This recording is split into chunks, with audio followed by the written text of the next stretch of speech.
واحدة واقفة على محطة الأتوبيس ولابسة جيبة قصيرة وضيقة أوي.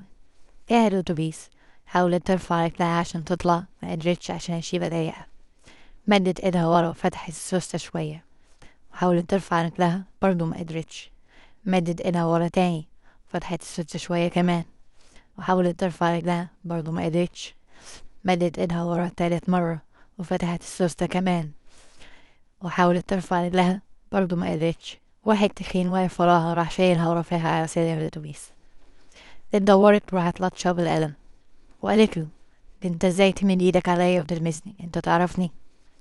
قال لها: بعد ما مديتي ايدك فتحتي سوستة بنطلوني 3 مرات افتكرت ان احنا بقينا نعرف بعض.